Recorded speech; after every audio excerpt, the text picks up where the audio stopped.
नमस्ते मित्रों। आज मैं आपके साथ सीरियसली दो चार बात रखूँगा इस भारतीय समाज और राजनीति और धर्म नीति को लेकर के। देखिए, कहने के लिए तो कहते हैं कि सन 1947 में हमें आज़ादी मिली और 15 अगस्त सन 1947 को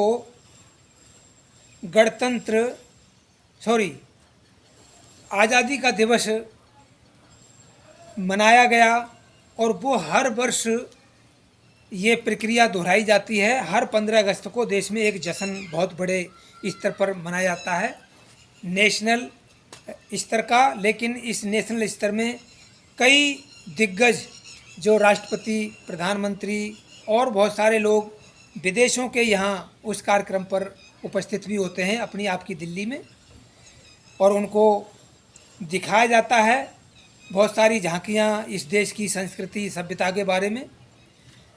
तो मैं जो बात कहने जा रहा हूँ वो कुछ मेरा विषय अलग हटके है। क्यों अलग हटके है?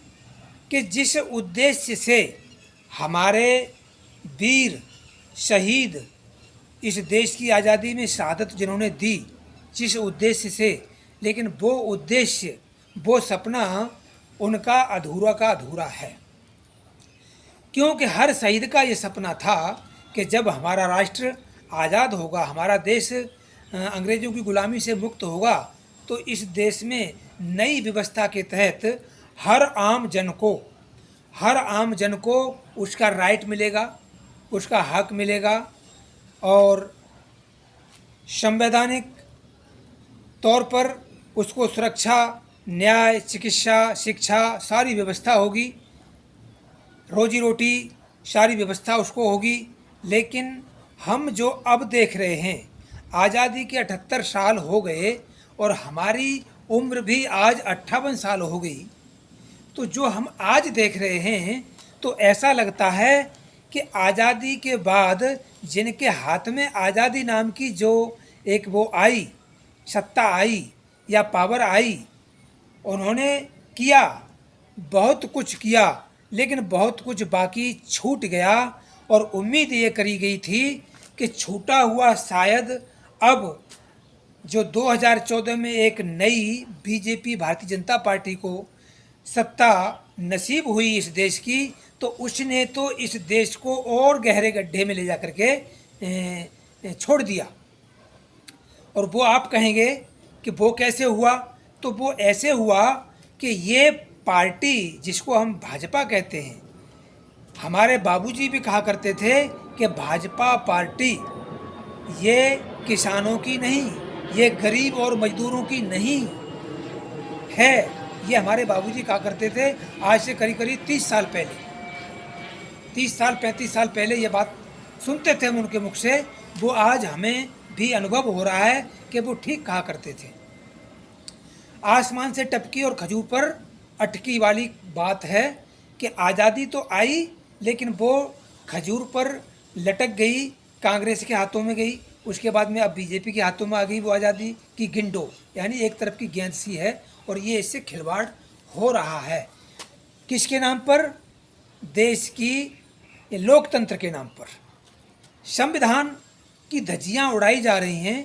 संविधान का जो मसौदा है वो किसी ऐसी शख्सियत ने तैयार किया था कि पूरे देश का जायज़ा लेने के बाद कि देश को क्या ज़रूरत है, समाज को क्या ज़रूरत है, लेकिन वो ज़रूरतें आज तक पूरी ये कर नहीं पाए हैं। और बात छोड़ दीजिए, अरे सबसे पहली जो मूलभूत सुविधाएं होती हैं इस देश की जनता की, वो गरीबों की रोजी रोटी कपड़ा और मकान, स्वास्थ्य, शिक्षा और रोजगार, यही पूरे नहीं हुए हैं। जहाँ यही पूरे नहीं हुए होंगे तो फिर बताइए वहाँ और क्या पूरा होगा, और क्या बचता है? सबसे पहली प्राथमिकता, प्रायोरिटी इस देश की जनता को रोजी रोटी और कपड़ा और मकान की होती है। रोटी कपड़ा और मकान ये बहुत पहले पढ़ा था, अब भी आती है ये लाइन।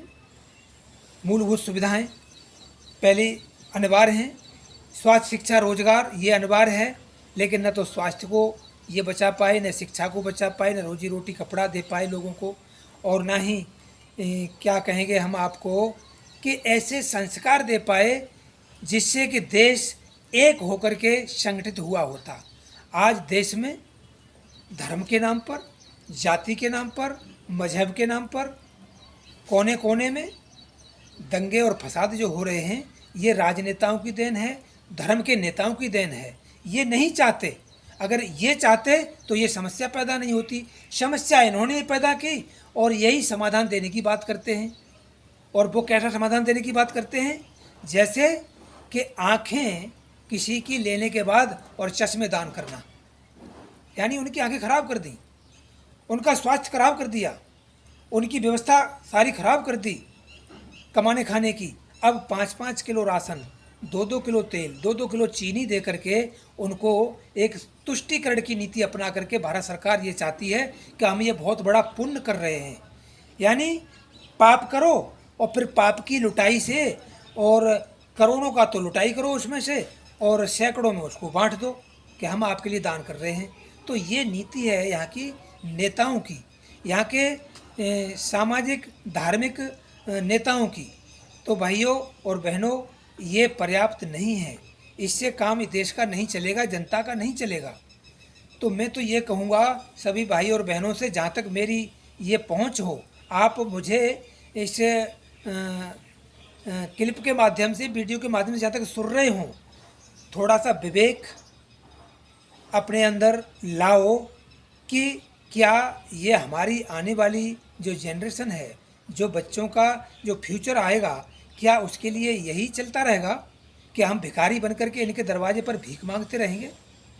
अरे इस देश को, इस देश के युवाओं को नौकरियों की ज़रूरत है, अच्छी शिक्षा की ज़रूरत है, अच्छे स्वास्थ्य की ज़रूरत है और रोजगार की ज़रूरत है। उनकी चिंता कौन करेगा? तो अब ज़्यादा लंबा नहीं करूँगा मैं, इतनी बातों में समझ लेना। और ये भी समझ लेना, मैं तो अपने आप को पढ़ा लिखा मानता था, लेकिन आज मैं तो अनपढ़ सिद्ध हो रहा हूँ। और जो अनपढ़ सिद्ध क्यों हो रहा हूँ कि ऐसी व्यवस्थाएं, ऐसे काम इस देश के अंदर हो रहे हैं कि हम पढ़े लिखे लोग नहीं समझ पाते हैं। ऐसे शब्दों का इस्तेमाल किया जाता है, घुमा फिरा के ऐसे शब्द गढ़े जाते हैं कि बस उसके इर्द गिर्द ये व्यवस्था घूमती रहती है, क्योंकि शब्द का ही सारा खेल है।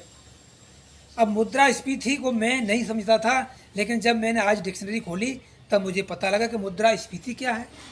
तो जब मैं नहीं समझ पाया पढ़ लिख करके, तो एक आम आदमी जो स्कूल कभी गया नहीं, गया तो 2-4 क्लास पढ़ के अपने घर बैठ गया, 10वीं 5वीं 12वीं पढ़ लिया, कॉलेज गया नहीं, तो भला वो क्या समझेगा इस देश की राजनीति को, इस धर्म की राजनीति को? तो भाइयों और बहनों, अब समय है, जैसे भी हो, जहाँ भी हो, शिक्षा को मजबूत, बच्चों की शिक्षा को मजबूत करने का प्रयास करो। और बच्चों को जहाँ तक हो सके, चाहे कुछ भी करना पड़े, लेकिन शिक्षा में वंचित ना रह जाएं हमारे बच्चे। उस दिशा में आप थोड़ा आगे बढ़ो, तब इस देश की सारी व्यवस्था को समझ सकते हैं और आगे बढ़ सकते हैं। और इनका जो ये षड्यंत्र के तहत देश को लूट रहे हैं और लुटवा रहे हैं, उनको हम समझ सकते हैं, फिर मुकाबला कर सकते हैं।